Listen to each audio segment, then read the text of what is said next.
महाराज नारद ऋषि उस आवाज के पीछे पीछे जाने लगे, चलो कुछ दूर और देखते हैं, शायद कोई दिख जाए। और जब कुछ दूरी पर पहुंचे तो महाराज क्या देखा, एक स्त्री बैठी थी, बहुत ही सुंदर थी। महाराज जब स्त्री को देखा तो नारद ऋषि विचार करने लगे, ये स्त्री यहाँ अकेली क्या कर रही है। तब तक क्या देखा, उसके पास में दो बूढ़े पुरुष लेटे हुए हैं। विचार करने लगे नारद शायद कोई दुखिया है, चलो चल करके पूछते हैं क्या बात है। जब आगे बढ़े तो महाराज जब पहुंचे हैं जाकर के तो देखा है उसके पास में दो बूढ़े पुरुष लेटे हुए हैं और वो सुंदर स्त्री बैठी है, उसकी आंखों में आंसू है, धीरे धीरे रोती हुई जा रही है, भगवान का नाम लेती जा रही है।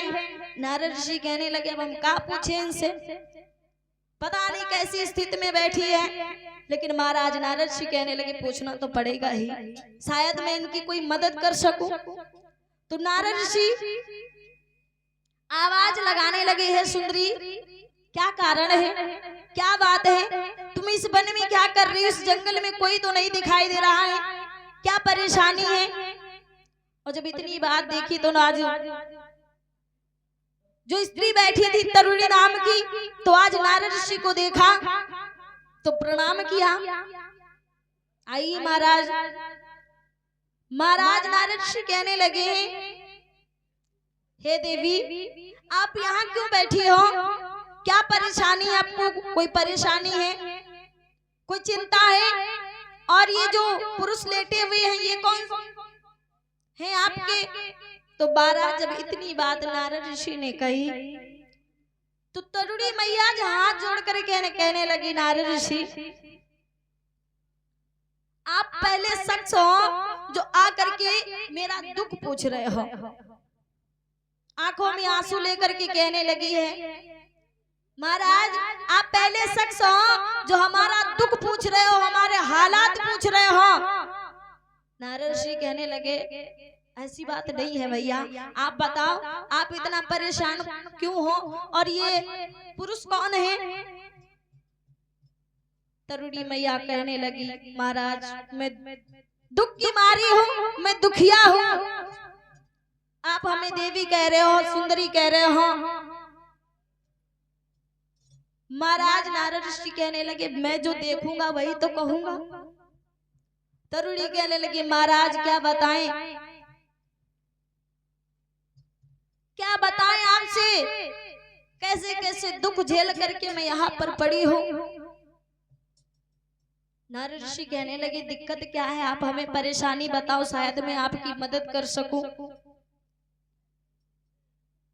तरुणी मैया ने आज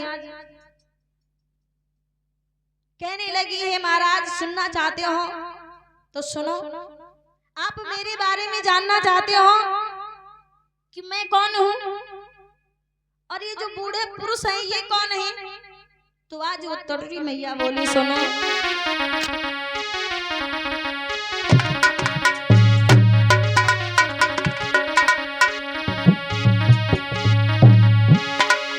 मैं लौलिक सुंदरी नहीं और सब मुझे भक्ति बतलाते हैं, या ज्ञान बैरागी रूप मेरे मेरे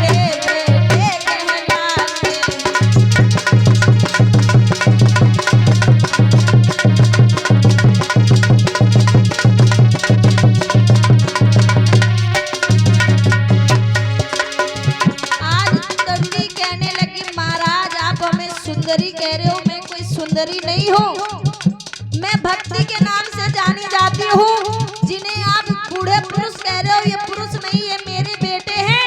एक का नाम है ज्ञान, एक का नाम है बैराग। मैं लौलिक सुंदरी नहीं, सब मुझे भक्ति बतलाते हैं, या दोनों ज्ञान बैरागी रूप में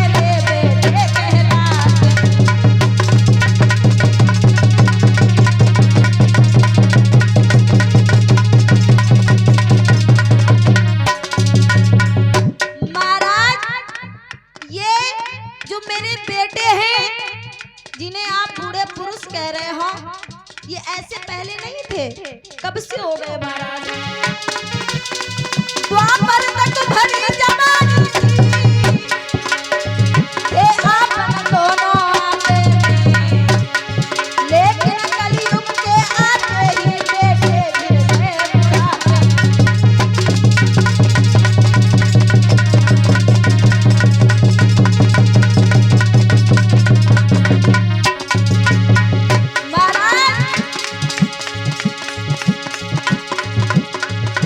भैया होनी है बलवान समय को चक्कर भारी है, भैया होनी है बलवान समय को चक्कर भारी।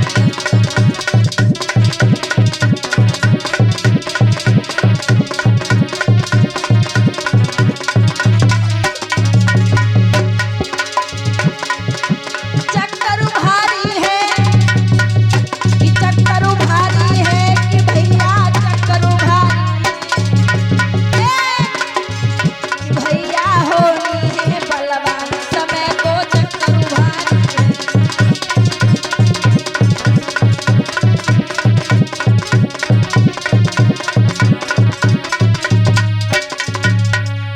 महाराज तरुणी कहने लगी, महाराज ये है मेरी सच्चाई, आप हमें सुंदरी कह रहे हो, मैं कोई सुंदरी नहीं हूँ, मैं भक्ति के नाम से जानी जाती हूँ। जिन्हें आप दो बूढ़े पुरुष कह रहे हो, ये पुरुष नहीं है महाराज, ये मेरे बेटे हैं। और जब बेटों का नाम लिया तो नारद ऋषि के पैरों तले तो जमीन खिसक गई, विचार करने लगे ये क्या कह रही है, पागल तो नहीं हो गई? महाराज नारद ऋषि विचार करने लगे ये कैसे हो सकता है? अरे मैया जवान खड़ी है और बेटे बुढ़ापे में पड़े हैं नीचे, मैं कैसे मान लूं? नारद ऋषि कहने लगे, तरुणी मैया कोई भी हो, आप भक्ति हो कोई भी हो, लेकिन आप हमें ये क्या कह रही हो?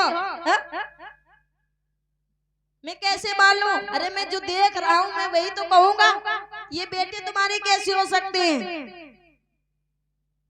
तरुणी रोने लगी, महाराज कारण तो यही है, जो इनकी स्थिति ये आज है ये पहले नहीं थी। सतयुग त्रेता द्वापर तक तो ये तो ठीक थे, अपनी अवस्था में थे, लेकिन महाराज ना जाने जब से कलयुग लगा है तब से ना जाने ये वृद्धावस्था में क्यों आ गए। और महाराज आपको नहीं पता